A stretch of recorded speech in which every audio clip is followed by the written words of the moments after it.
Welcome to the Dublin Buddhist Centre, the online Dublin Buddhist Centre. I can kind of say welcome to the Dublin Buddhist Centre because myself and Prasanna Deva are actually at the Dublin Buddhist Centre. So we're just in the north in the city, and we're going to be based here each Tuesday night teaching the course. So one of the things I like to do in these online courses is just kind of imagine that we're actually sitting together in this actual space. So yeah, hopefully we'll get a bit of a sense of each other as we go through the 5 weeks. So my name's Nyana Dara, and maybe Prasanna Deva, if you could just come over and give us a wave. So that's Prasanna Deva. Hopefully you can see him there. So he'll be in the shot in the second half of the evening. So I'm basically going to do the first half, and Prasanna Deva is going to take over in the second half. And what we're going to do over these 5 weeks is basically introduce Buddhism. This is an introduction to Buddhism course, both the origins of Buddhism, the teachings of Buddhism, and also the practices of Buddhism. So we're going to be teaching meditation as part of the course in particular. And the course is called Change Your Mind. So hopefully you'll get a sense of why we're calling it that as we go through. So what we're going to do this evening is I'll talk a little bit about the course itself and what we're going to be doing on the course. I'm going to be talking about the Buddha, and then we'll break into small groups. So there'll be breakout rooms as a feature each evening. Yeah, so we'll break into breakout rooms with the same people, and there'll also be somebody in the breakout room who's a more experienced Buddhist, and they will be lightly facilitating the group. Yeah, so you'll have a team member in the group with you. And then we'll do a short meditation. So that's the first half. And then in the second half of the evening, we're going to be learning the mindfulness of breathing, which is one of the 2 main meditation practices that we're going to be learning on the course. And just before we leave, we're going to be setting up our practice for the coming week. So a lot of this course will happen outside of these evenings. It'll happen at home, and we'll be encouraging you to meditate at home, and there'll be one other practice each week. So there'll be the meditation and then one other practice to go along with that for the week. So that's just a little bit about what we're going to be doing this evening. So I wanted to talk now a little bit just about, I suppose in a way, our lives really. So it's very strange times that we're living through. It feels like, this thing we've been promised, normality, it hasn't quite arrived and maybe won't. So we're living in a quite a strange time, and probably one of the things that you could say about the time we're living in is it's characterized by uncertainty. There always seems to be a question mark over everything, whether it's actually going to happen in the way that it's been planned.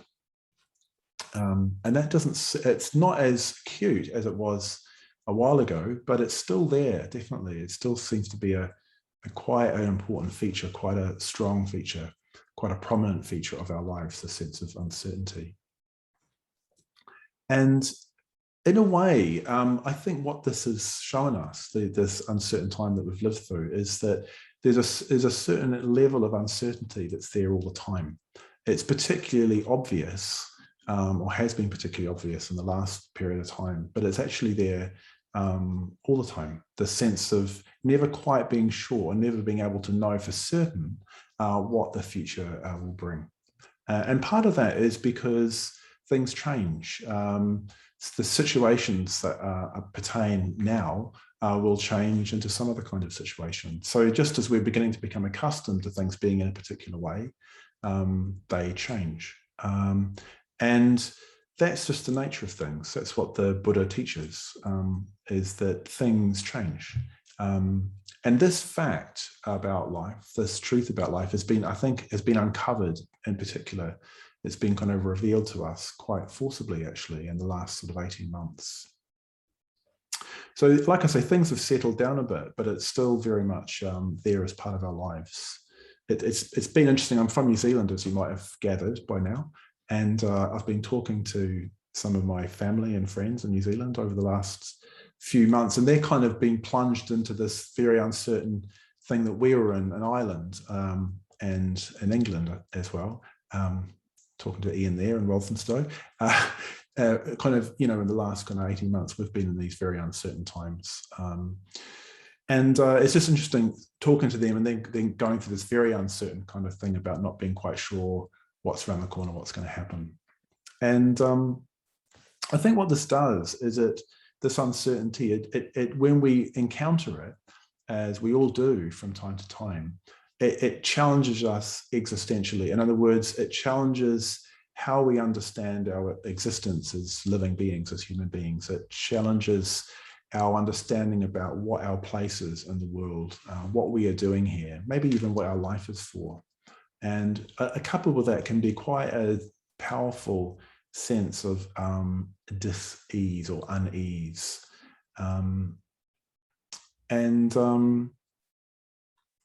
Yeah, so when we feel that, it's quite natural to look for some kind of certainty. So when we feel uncertainty, we look for something stable or solid that we can rely on, that we can attach ourselves to. So it seems like one of the things that human beings do, and maybe all living beings do, is we look for security. We've got a deep need for security. And, we might look to things or places or particular people or arrangements. But often what we find in life is that they present themselves as not being stable and not permanent. So this leaves us in this particular predicament. In a way, we've got two options. That we live in a world where things change. We've got two options. One option is that we can make existence conform with our desires. So we can force, we can push, we can cajole, we can manipulate things, circumstances, people to conform to the way we want them to be. So we get what we want when we want it. And most of us probably can do that to some extent. So that's one option. The other option is that we transform what we want and when we want it so that it's in harmony with the way things are. So that we're not pushing against change, but we're actually living in harmony with it. So out of those two options, the first one is actually impossible. We can never make life conform to our particular needs and desires and wishes.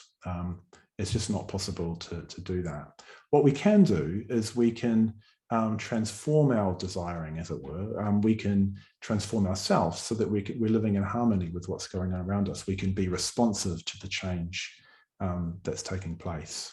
And according to the Dharma, according to the Buddha's teaching, which we're going to be exploring over the next 5 weeks, that is liberating.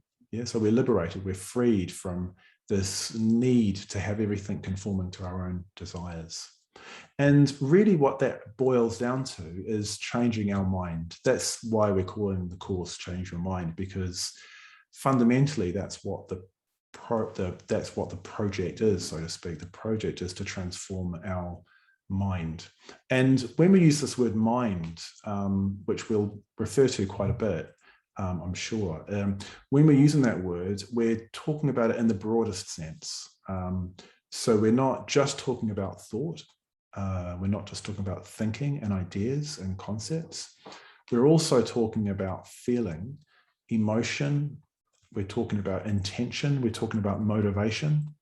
We're talking about, in a way, what goes on in our heart, our longings and the deepest motivations, like I say, that we have, the volitions that we have. So really what we're talking about is changing ourselves. Yeah, so that's what changing our minds means, is actually ourselves in our deepest aspect. So that's just a little bit about, in a way, where we're starting from, or at least the Buddhist perspective on where we're starting from and what we're trying to do and what this course is about and why we might want to change our mind. What I wanted to do now actually is just go right back to the origins of Buddhism itself and just give you a little bit of a sense of where this tradition that we're going to be learning about came from. So it came from India, and it came from India 2,500 years ago with a particular person, a particular man who started out life with the name Siddhartha Gautama. Gautama was his family name, Siddhartha was his given name, and he was from the kind of what you might call the ruling class. He had wealth, he had privilege, and he also came from a family with political influence. In fact, it's thought that his father was the kind of leader of the local community of which he was a part. So India at that time wasn't one big enormous country. It was lots of smaller nations, I suppose you could call them, or communities, or even tribes. And he was part of one of those smaller communities. And he himself saw this uncertainty, he saw this change. And he was particularly troubled, even though he had all this privilege, even though he had this wealth, even though he had this status. He saw that illness was unavoidable, that aging was unavoidable, and that death was unavoidable, not just for him, but for everybody. And that sense of things not conforming to the way he wanted them to be was really vivid for him. So vivid, in fact, that he felt that he had to live his life in a completely different way. So at that time, in that time and 2,500 years ago in India, there was a tradition that if you wanted to, you could leave home, you could leave behind your societal status, you could leave behind your family, you could leave behind your position in the local society, the local community, and become a wandering mendicant. In other words, wander from village to village, from place to place. Usually people lived on the outskirts of the villages or in the jungle, and you would beg for your food. And what that meant is you could completely devote your life to try and unlock the mysteries of what it was to be alive, what it was to be a human being, what it was to try and seek after a state of freedom. So that's what he did. That's what Siddhartha Gautama did. He left home, he left his wealth, and he left his status. He left all that he was familiar with, and he went forth, as we say.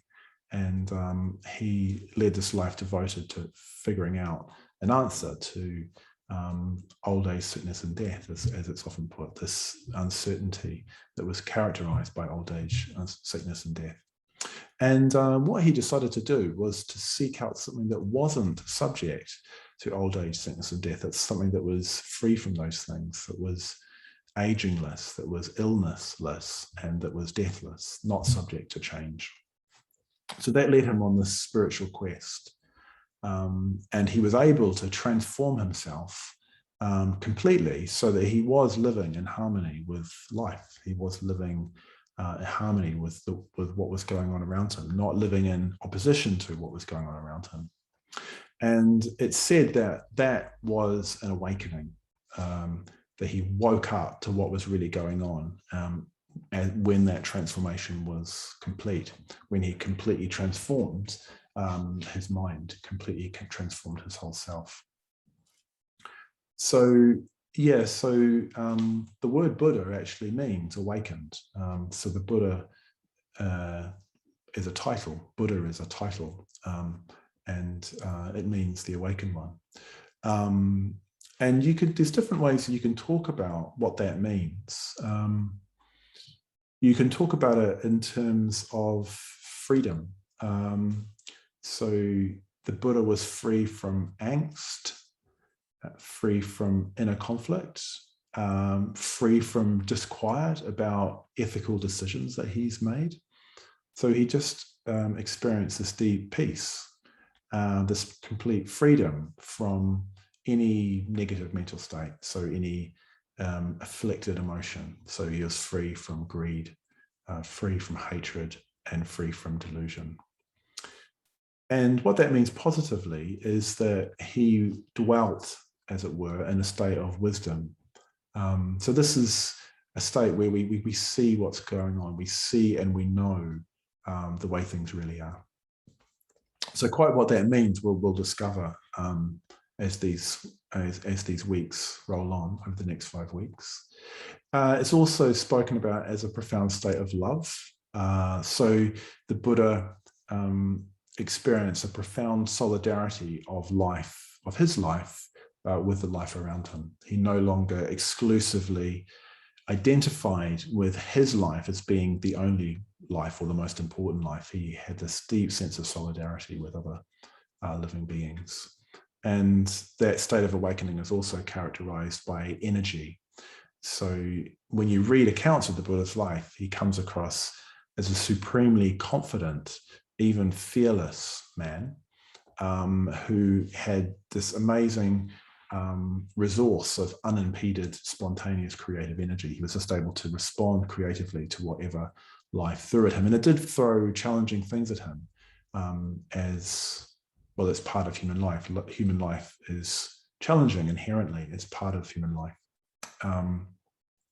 And he was able to respond creatively to those challenges. So it's very difficult to say briefly what the Buddha was, what made him particular, but hopefully that gives you a little bit of a sense. Again, we'll be exploring this in more depth as we go on. But it's probably worth also talking about what kind of person he was and pointing out a few things. And I suppose one of the crucial things to point out about the Buddha, and in a way, it kind of makes him belong in a different category to the way the categories that we're usually used to thinking in terms of religion or even philosophy. So the Buddha wasn't a god. He didn't claim to be God. He didn't claim to be the son of God. He didn't claim to be an incarnation of God or a prophet of God. In fact, that whole kind of way of thinking in terms of God on the one hand and human beings on the other is alien to Buddhism. We don't think about the Buddha at all in that kind of way. What the Buddha was and is, I suppose, a fully developed, fully mature human being. So Buddhism has a very broad sense of what a human being can become. So human beings, from a Buddhist perspective, are very malleable kind of creatures. And we can become all kinds of things. And part of what Buddhism is trying to do, well, really what Buddhism is trying to do, that's most fundamental function and purpose and aim and object, is to bring about the full flowering, the full maturing of our human potential. So this is one of the really key aspects of what the Buddha represents. The Buddha, of course, was the founder of the tradition that we practice. The Buddha was the teacher of a path. But the Buddha also represents what we ourselves can become. He represents an ideal of human awakening, of human enlightenment. So his existential situation is our existential situation. So he started from the same place that we start from, and he grew from there. So in a way, that's why I'm talking about our existential situation, because it was his existential situation, and that's what he spoke to.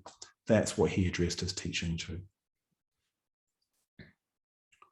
So really what's required for this course, required from you, is an openness to life's experiences and an openness to exploring those experiences in the light of Buddhist teachings and Buddhist practices. That's in a way what we're asking of you.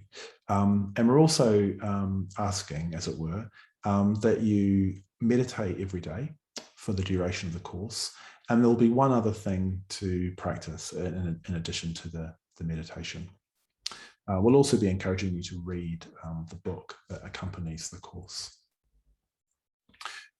Really, the extent to which you take up this teaching, the extent to which you engage with the course is entirely up to you. Obviously, we can't make you do anything you don't want to do, and we're not interested in doing that. But hopefully you'll feel inspired to at least give it a go and try out some of these things and just explore these ideas. And we'll do the best we can to communicate them to you.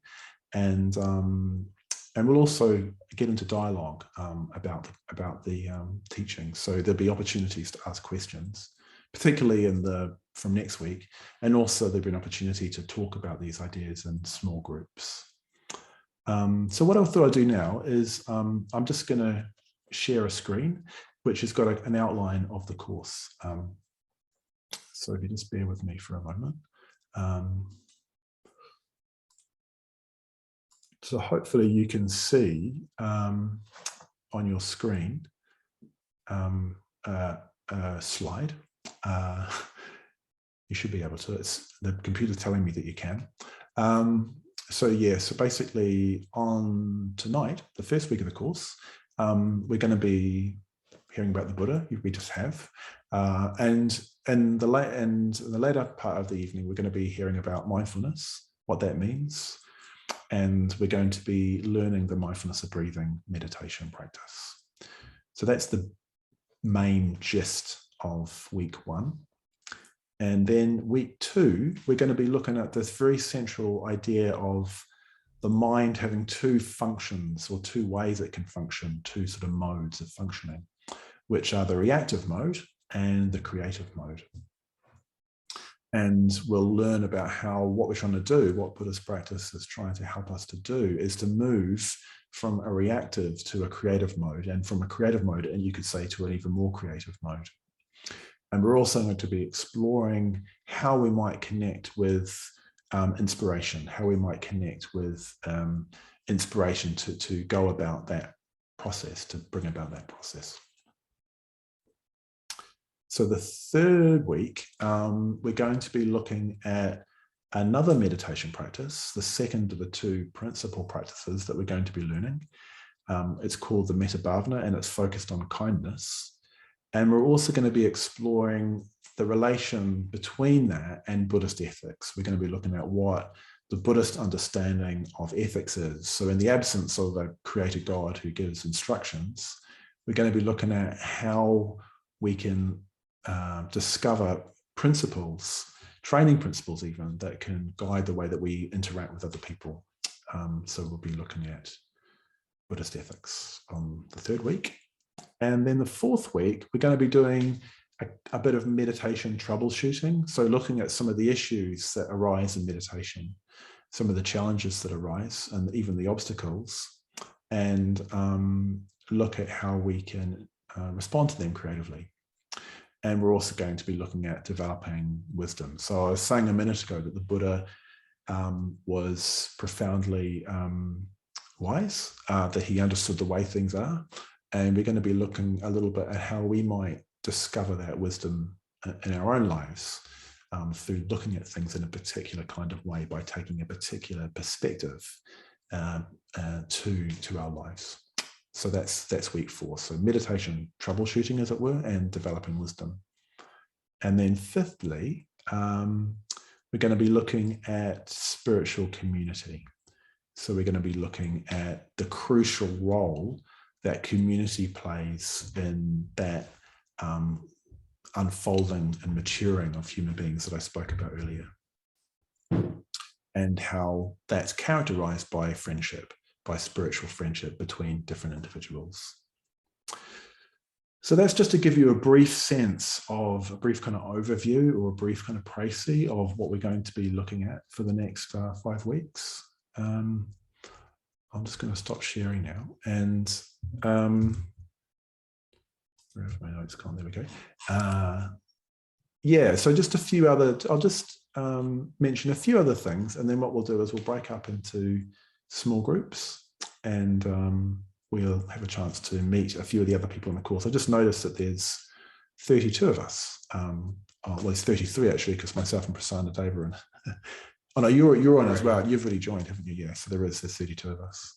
Although I did see 2 people on one screen a minute ago. Anyway, we'll have an opportunity to meet some of the other people on the course.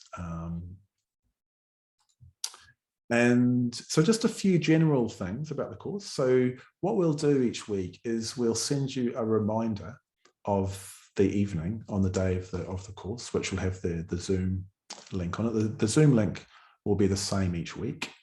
And the next day, so tomorrow, we'll send you a follow-up email. And the follow-up email will have a link to the video of the course, which will be up on YouTube. And you can watch it again. So that means that you'll be able to follow the lead through of the meditation at home. You can also catch up if you miss a class for whatever reason, or if you want to watch something again. And we'll also link to some other online material. So yeah, so just look out. I will also remind you about what the home practice is for the week. And yeah, just to mention as well the book. So what we've found really good with these online courses is to actually have a book that accompanies the course so that you can read something which will fill out the content of what we've been communicating in the sessions. So the book that accompanies this course is actually called Change Your Mind. Yeah, it's primarily an introduction to Buddhist meditation, but there's quite a bit about Buddhism kind of along the way. We'll be giving you some more stuff about Buddhism as we go through. But yeah, if you read the book, you'll have a much broader sense of what it is that we're talking about. And it will have some important information in it. Like, for example, it will have an outline of the meditation practices that we're going to be learning. So actually what I'll do is I'll just if you look at the email, actually, you'll see that it's possible to get a considerable discount on the book, either in an ebook. I'd recommend, if you can, to get it in an ebook format, because books are arriving quite slowly from the UK at the moment. I think it might be something to do with Brexit. Anyway, I'll just put that link in the chat for the book. But just to say, it's also on the email. Here we go. Where are we? And do come along every week. Yeah. So sometimes you might feel like you don't want to come, or you're resistant to coming. Part of you wants to come, part of you doesn't want to come. And it does seem that it's quite surprising with any practice that we do which is going to benefit us. Usually it involves meeting some kind of resistance. So part of us, it would seem, just doesn't want to grow and develop. It seems like there's always some kind of resistance somewhere, which I find kind of a curious thing. Like, even if you're convinced that, say for example, that meditation is really valuable, you're convinced rationally and you're convinced through experience because you benefited from it, still there's this kind of resistance. So I think one of the things that's really important is to acknowledge the resistance, but come along anyway. So I really strongly encourage you to come along, whether if you feel like it or not. You might find that if you don't feel like it at the beginning, you actually forget that you don't feel like it and just get into it. So I really strongly encourage you just to come along, regardless of how you feel, within reason, of course. And I've just got one other thing to say, which is before we go into groups, which is just about the way we're running the course, which is, well, actually the way we're running everything at the moment is we're running everything on a donation basis. So as we'll hear when we look at Buddhist ethics, generosity is a really important principle in Buddhism and the Buddhist sort of approach to life.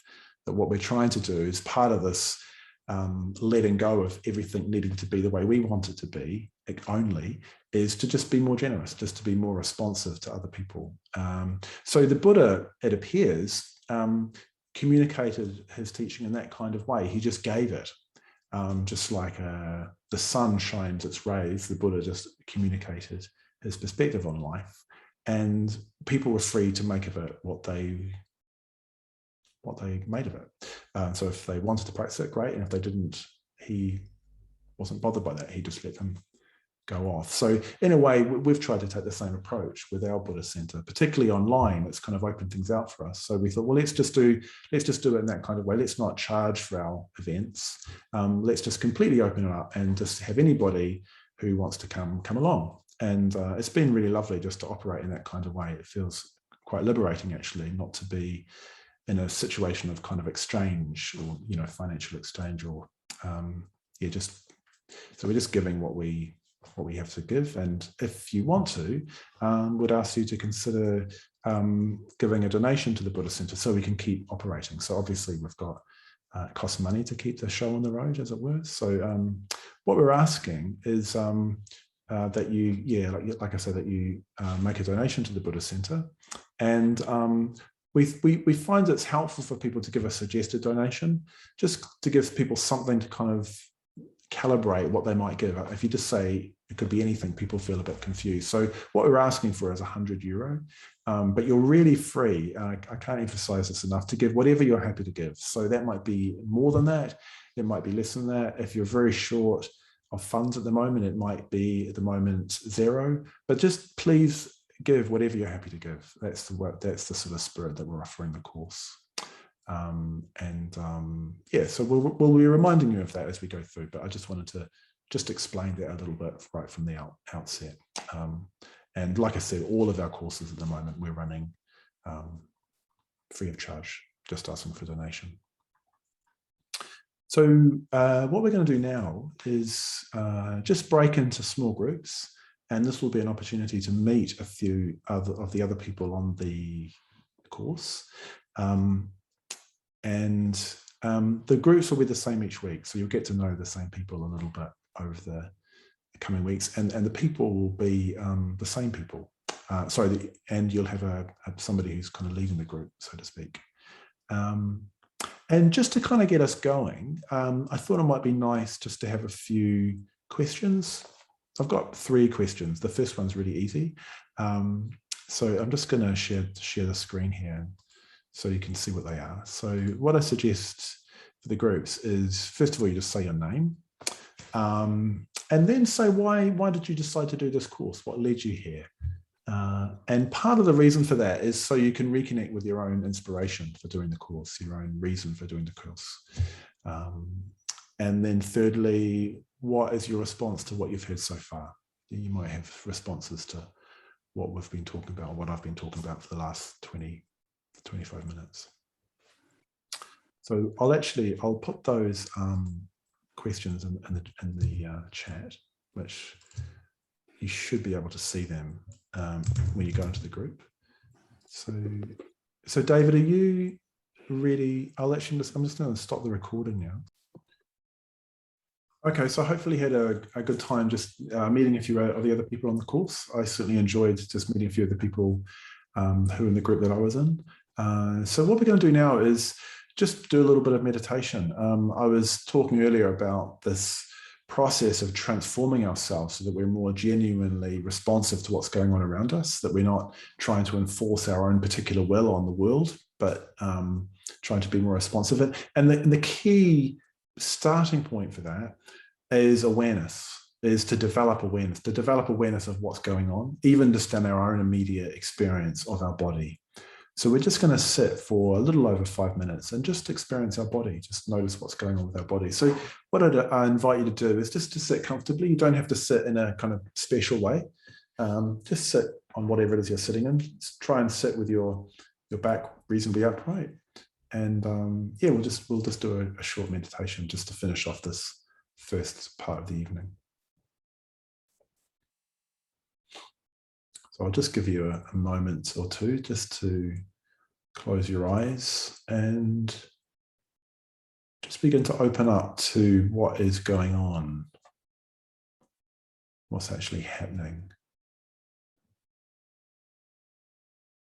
And one good way of doing that is just by starting with a sense of where you are, the place that you're in, what's around you.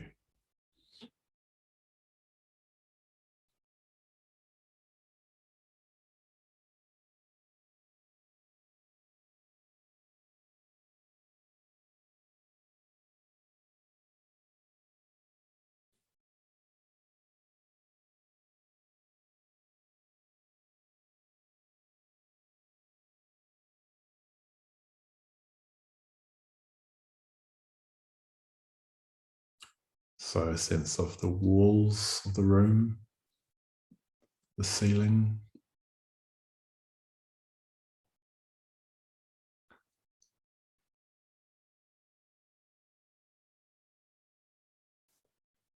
and having a sense of your body as occupying a portion of space in that room.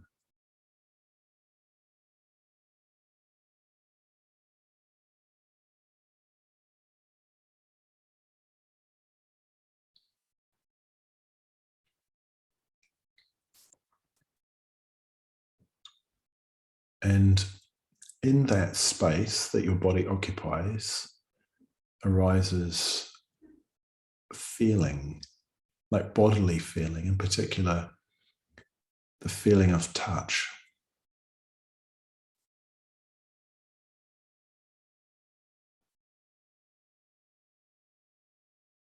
So our body is resting on what we're sitting on.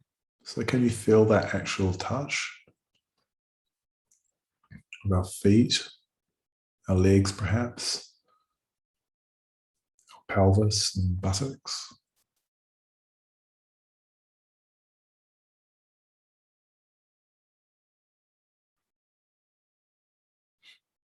Can you feel the touch of your clothing against the skin, particularly in the legs and feet?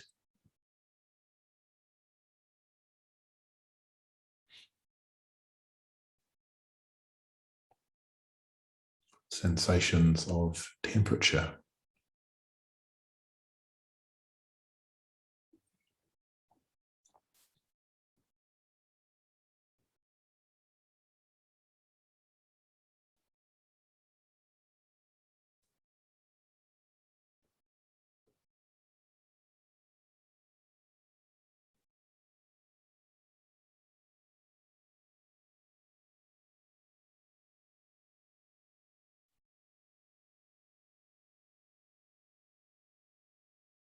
Feelings in the pelvis, the buttocks, the genital area.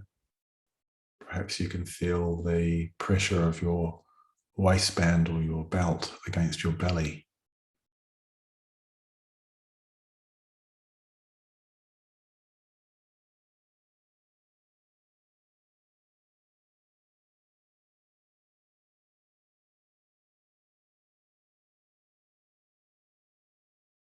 And if you come up a little bit from there into the abdomen, into the belly, and noticing the way that the breath has an influence on that part of the body. So our body actually moves, our abdomen actually moves.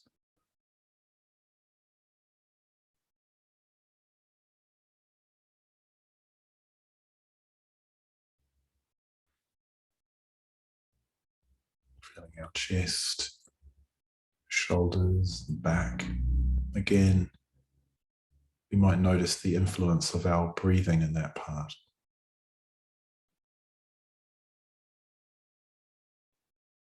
Our clothing touching our skin.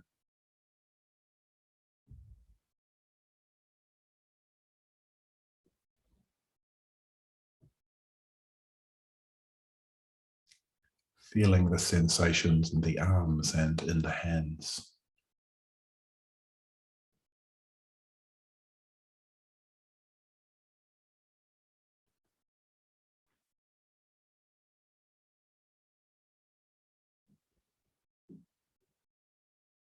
And the neck and the throat.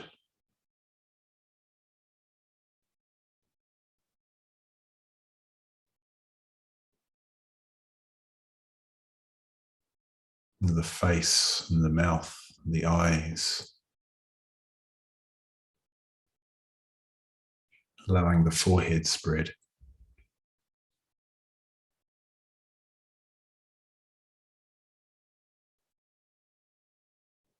So just sitting with an awareness of our body as a mass of sensation.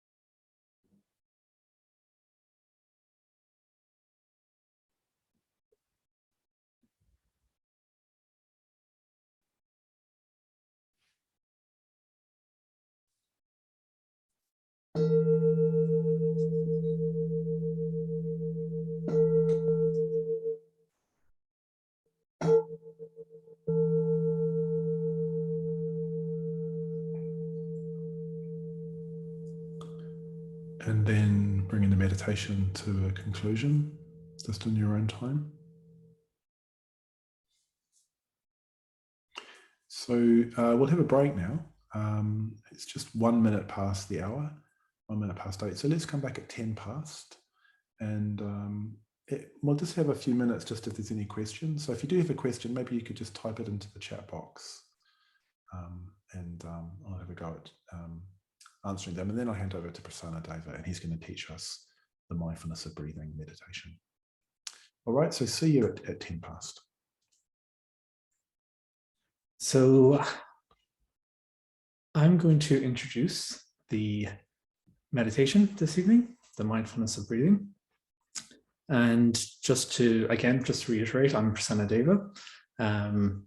And myself and Yanadara will be sharing the course over the next, well, tonight, another 4 weeks. So I'm just going to get my notes up. Okay.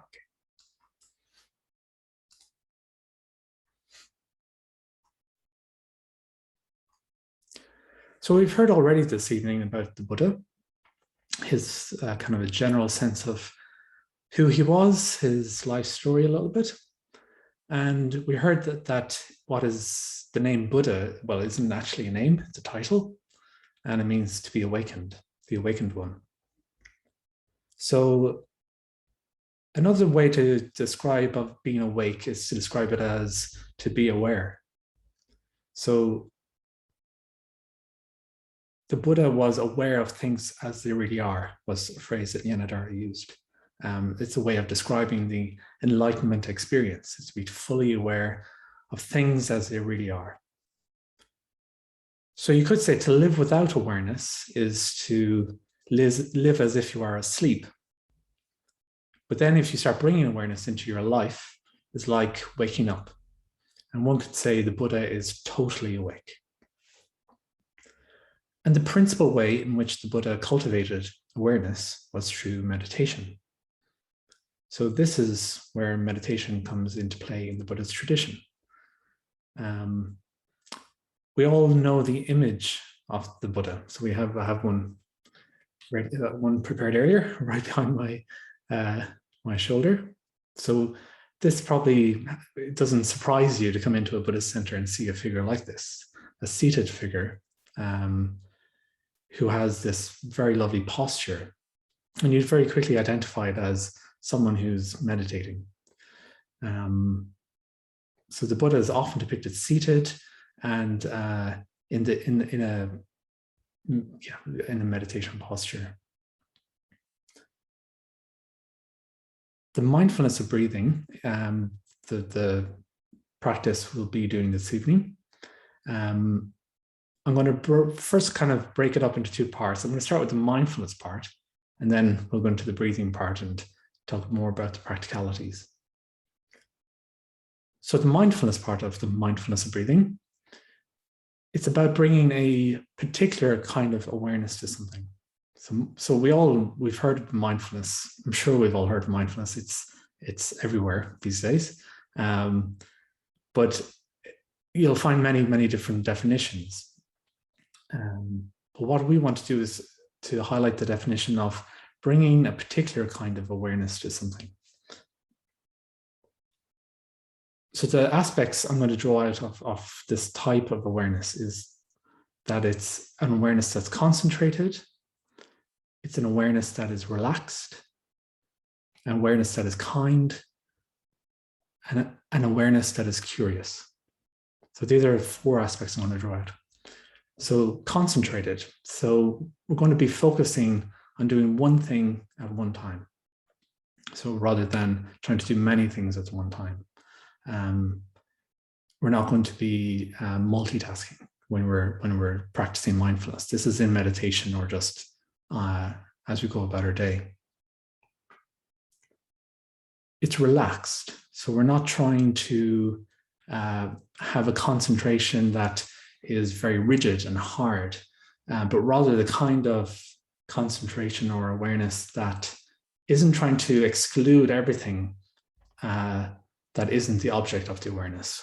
We have a broad sense of what is around us, but we are trying to focus in on one thing.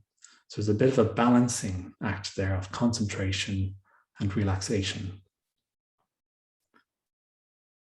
It's an awareness that is kind. So it's not about judging whether we're doing something right or wrong, whether the experience we're having is right or wrong. And we tend to think what we're doing or how we feel can be wrong in some sort of way when we first start trying meditation. But mindfulness isn't about making these kind of judgment calls.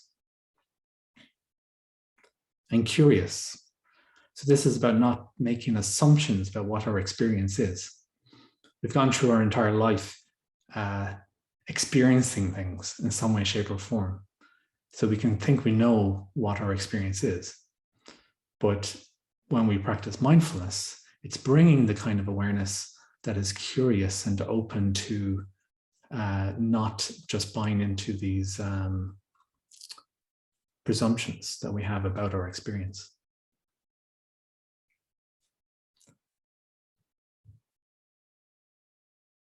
So with meditation, we're going to be clear about what we want to give our attention to and moving that into focus. So with the mindfulness of breathing, we're going to use the breath.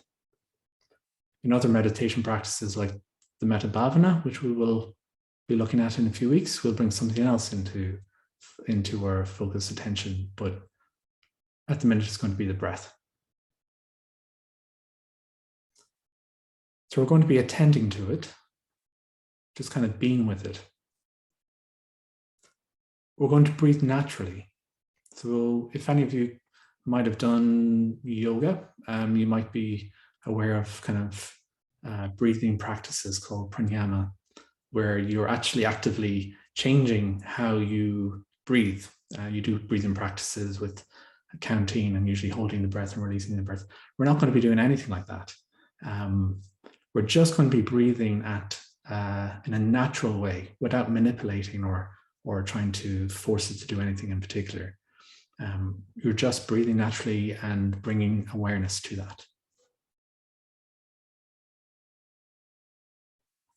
We're also not going to be thinking about the breath.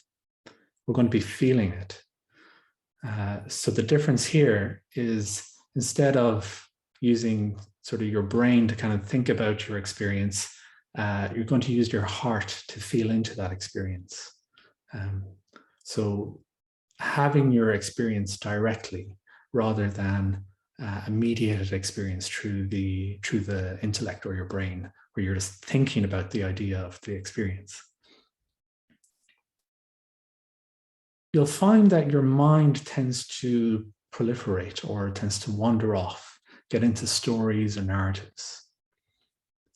This is bound to happen, and when it does happen, again, remember this kind awareness. Simply notice it, and then return to the breath, to the sensations of the breath in the body.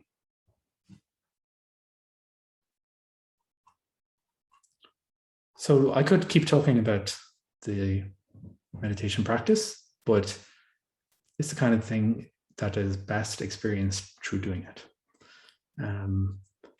So I'm going to just very briefly explain the 4 stages of the practice. The mindfulness of breathing is in 4 stages. And I'm going to share a slide just to show you the stages. Let's see, screen share.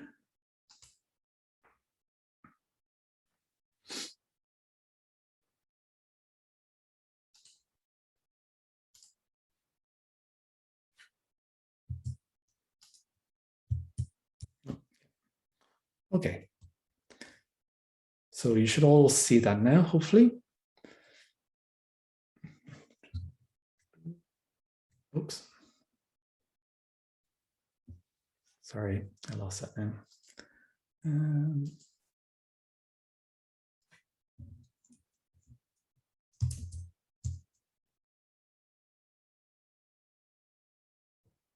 Okay, I've lost that, so I'm just going to have to talk through those stages, but they'll be available anyways to refer to, and I'll be talking those through the meditation itself.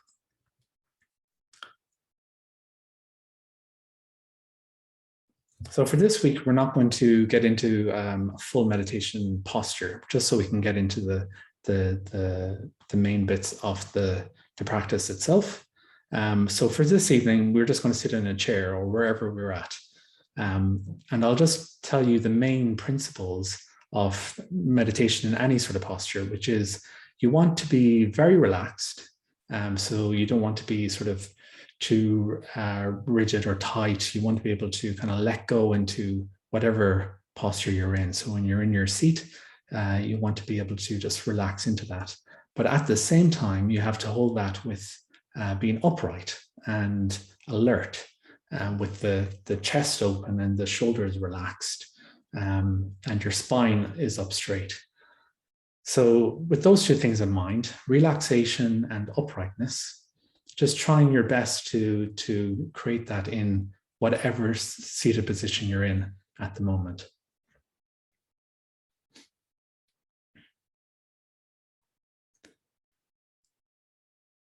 So the first stage of this practice, we're going to be placing a count. So we place a count after the out breath. So in practice, it will be a bit like breathe in, breathe out, 1. Breathe in, breathe out, 2. And so on, up until 10. And then once you get to 10, you start back at the beginning again. So we'll do that for a bit. And while doing this, you're bringing that kind of mindful attention to the sensations of the breath in the body. The second stage, with that same sort of attention, that same kind of mindfulness, place a count before the in-breath.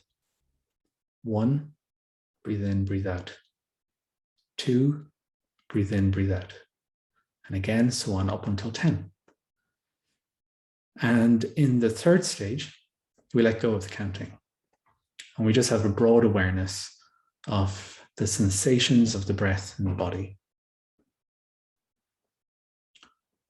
And then in the final fourth stage, we focus our attention to a single point.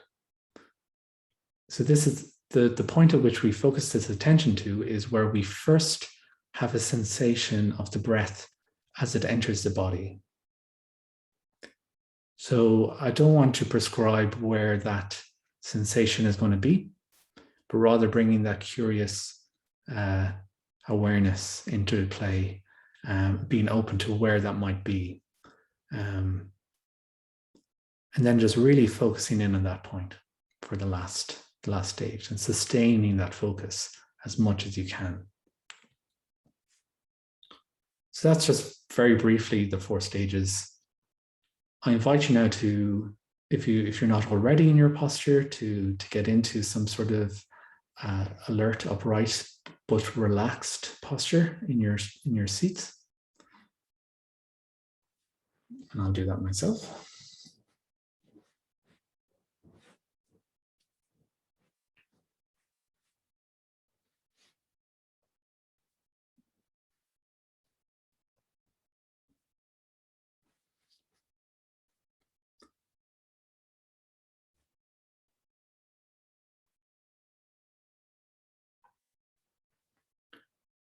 So we're going to be here for about 20 minutes. If you do need to move, if you're uncomfortable, just doing so consciously and slowly. But as best you can, just bringing stillness into the body.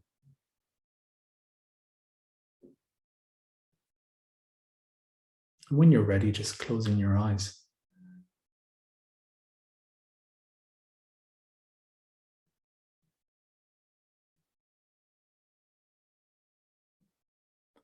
Noticing the changes in your awareness as you close your eyes.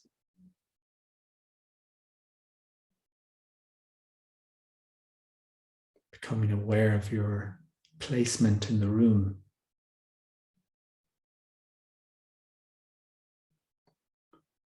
Noticing the shape of the room you're in. The sounds.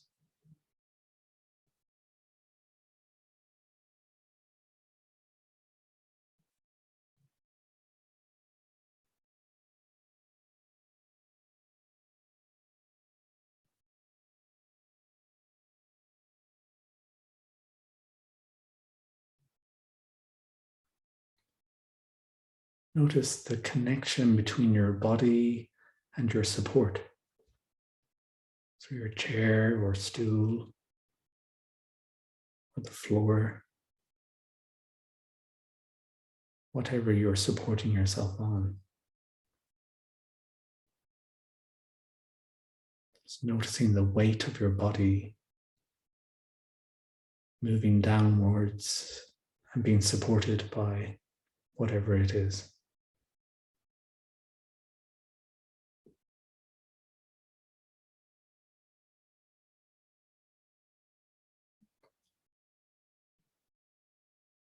Notice any unpleasant sensations in your body without trying to push them away.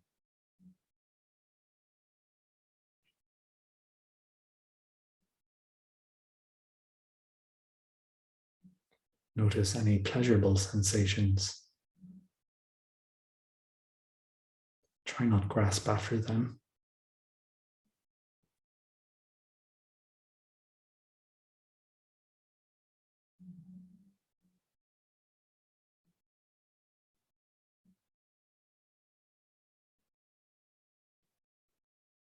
Just check in with your emotional state at the moment.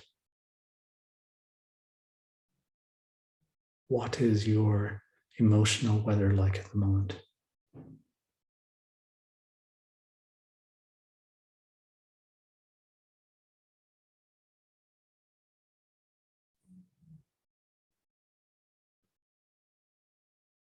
There's no right or wrong. Just noticing.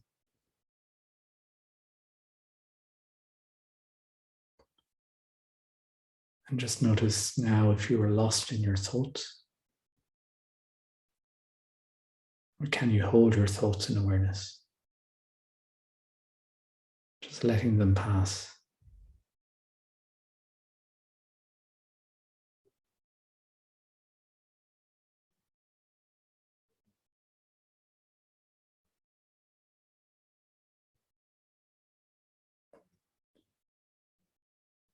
And just recollecting that we want to cultivate a particular kind of awareness.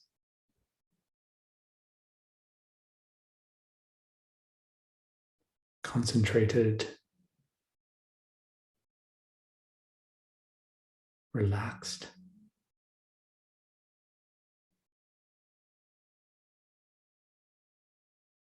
curious, kind.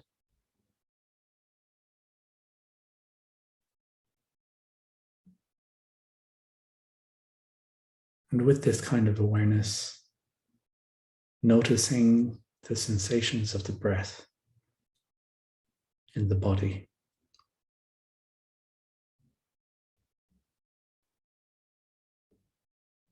And as an anchor, placing the count after the out breath. In, out, 1. In, out, 2. And so on up until 10. And starting again.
Just noticing if the mind has wandered off. And if it has, that's okay. Just noticing, coming back, noticing the sensations of the breath in the body, however that is for you. And using that count after the out-breath.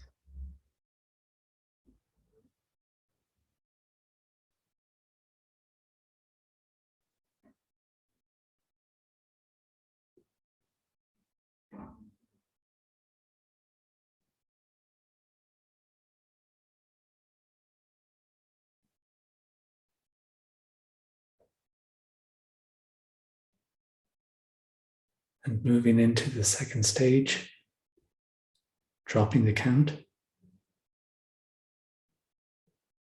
Just noticing broad sensations of the body.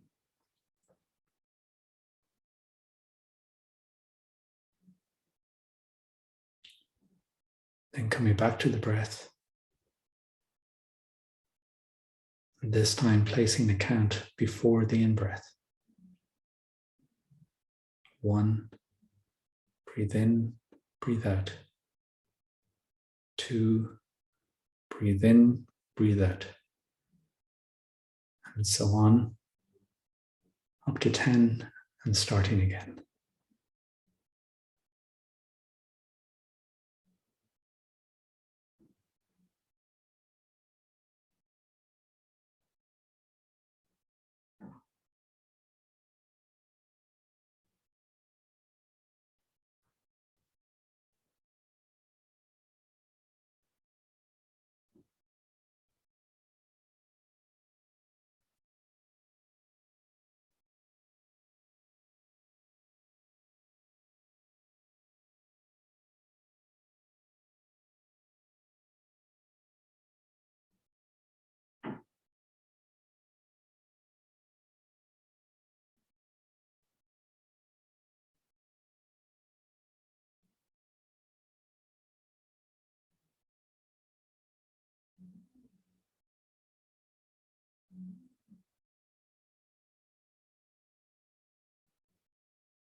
And moving into the third stage,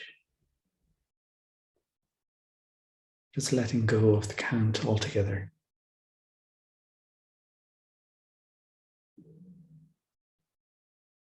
Just having a broad awareness of the sensations of the breath in the body.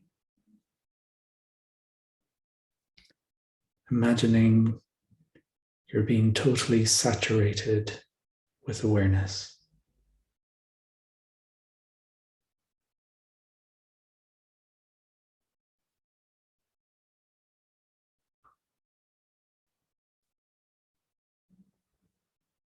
Your whole body full of awareness, fully awake.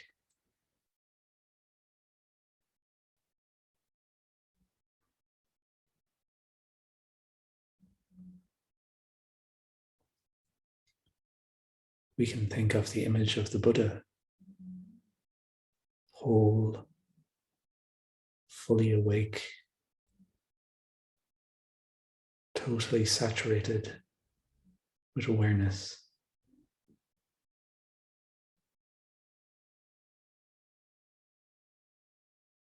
This might deepen our experience of meditation.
So without the support of the counting, the mind may wander off. Just noticing where your mind is now. And if it has, coming back to the practice.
And in the last stage,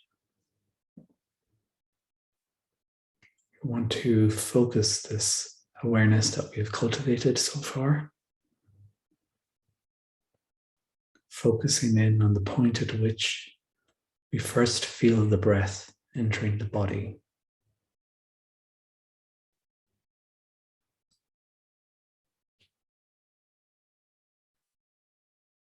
So being curious initially as to where this point is.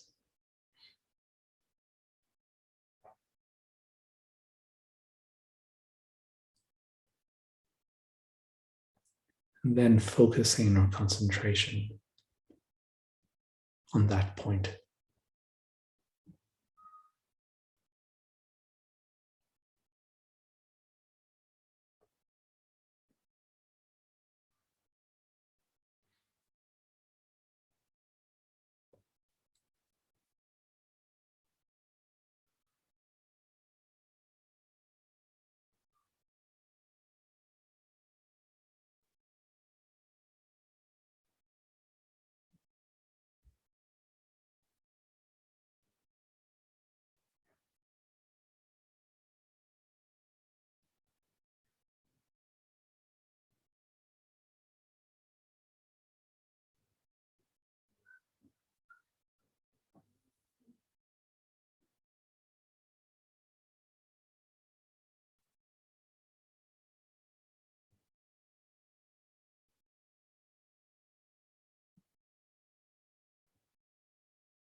Again, just noticing where the mind is.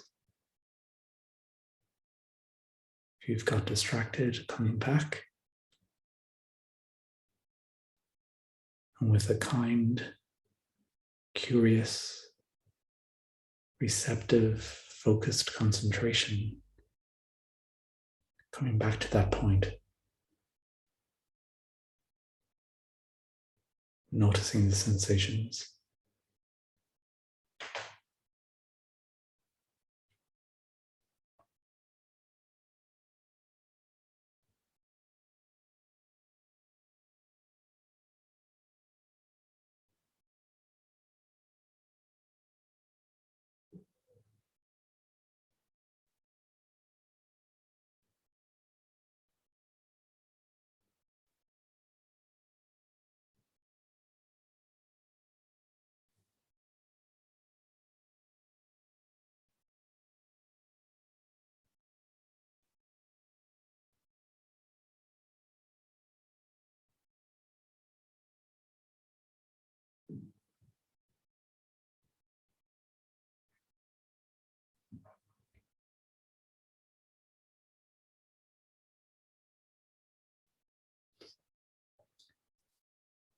And just for the last minute,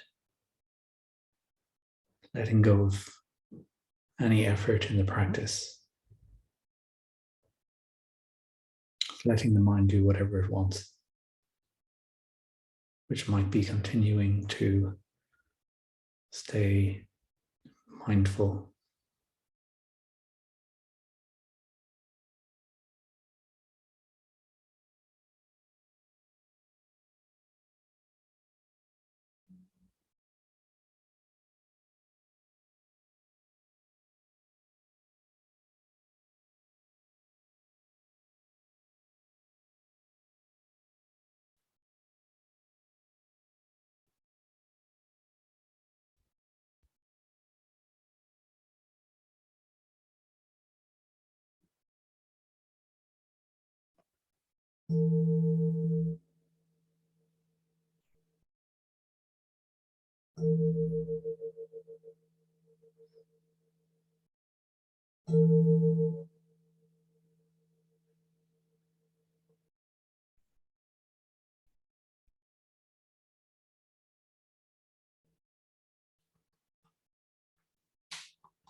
Okay, so if you haven't already, just opening your eyes and coming out of whatever posture you were in.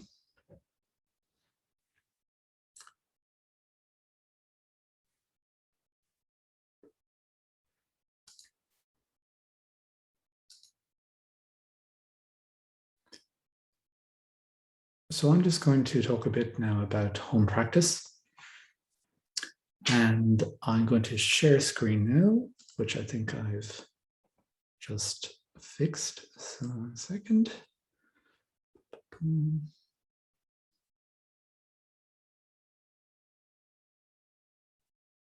Yeah, sure.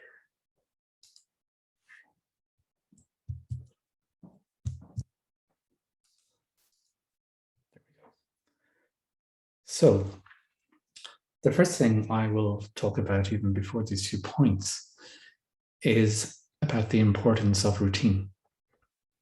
So we tend to put too much value into the big drastic changes in our lives, like the big one thing that's going to change everything. We tend to put a lot of value in those sort of things, but we don't put so much value into the small things that we do every single day. And it's kind of shown in kind of modern psychology that these small habitual routine practices that we do a little bit every day are much more transformative than the great big drastic change that we think is going to make everything better. So I just want to highlight that meditation is no different. You have to do it, and you have to do it regularly. And to do so, you have to have it as part of, for this to work, you have to have it as part of your daily routine. So the first point of home practice is to practice the mindfulness of breathing every day. So be sure to find some part of the day in which this will work for you, where this will work for you. So for some people that might be in the morning, some people might be in the evening. Some people would like to do it in the evening, but it just won't work in the evening because you might have kids, you might have lots of things going on, and you just have to end up doing it in the morning. But do think about a time now. I might even just give us a minute to think about when we're going to do that throughout our day. I'll just do that now.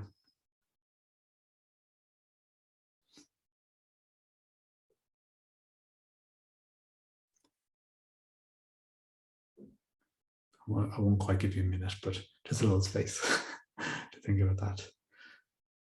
And yeah, some people may also like to give themselves a break, one day off or something like that, because so as to not make it a chore. So that might be a kind of trick to help you to engage in it on the other days. But if you can, do try to do it every single day. As I said earlier, there'll be resources for you, guided meditations, that kind of thing that you can use to help you along with that. The other thing is to do one mindful thing every day. So this, you can get a bit creative with this. You can kind of find what works for you. The sort of prescribed first class method is when you're hand washing. And we've all had a lot of experience of bringing extra attention to our hand washing practices over the last while. And that's no bad thing. So again, trying to bring a very particular type of awareness, a more mindful awareness, as I described, to our hand washing every single day. That could be one thing, but it can be anything. It could be doing the dishes. It could be when we go for a walk. It could be as we, something that we sort of do anyways every day. It could be brushing our teeth. Those sort of routine things, bringing some extra mindful attention to that every single day. And what I'll invite you to do is to bring those to your breakout groups next week. Right. So let me just stop this screen share because I can't see my notes, and make sure I haven't forgotten something.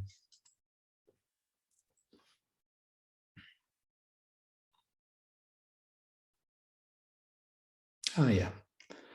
So another thing, just in terms, I'm just going to go back to the meditation, is to think about where you're going to do it as well. So somewhere ideally where you won't be disturbed, somewhere that you might have sort of positive associations with could be nice. Maybe a place where you have family photographs, or somewhere that you tend to relax and listen to music or something like that. A lot of us work from home these days, and it can be a bit tricky if you go to your workspace and you have all these sort of work distractions then coming into your mind. Try not to let that be your meditation space, but have somewhere else where you're not going to have lots of mental distractions coming into your experience. Great.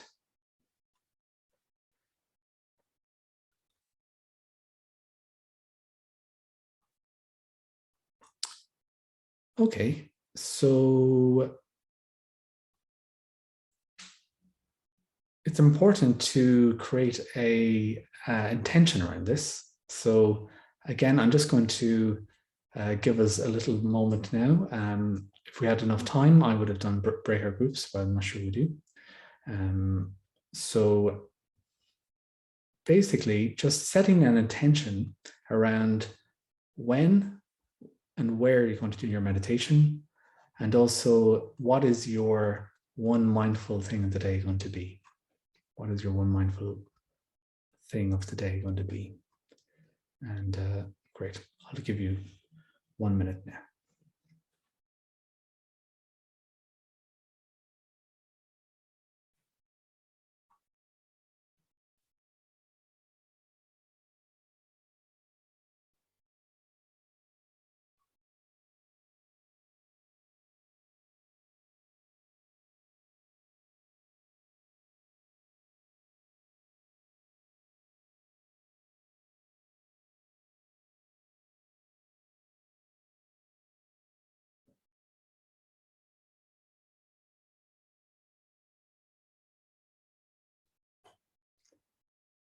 Okay, so hopefully you've set the intention of committing to this each day, and you've decided on where it's going to be and when.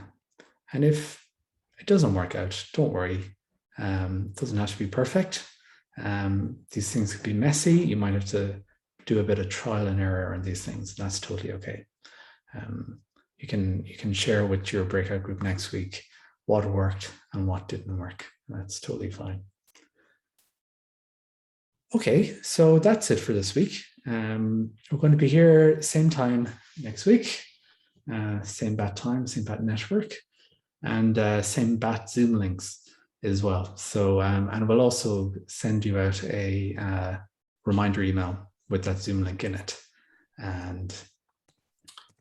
And again, do consider if you can making a donation to ourselves for this course. We'll be mentioning this a little bit throughout the course as well. So I think I will leave it at that. If anyone has any burning questions that they need to ask, feel free to hang on. But for now, good night, and I will see you guys next week.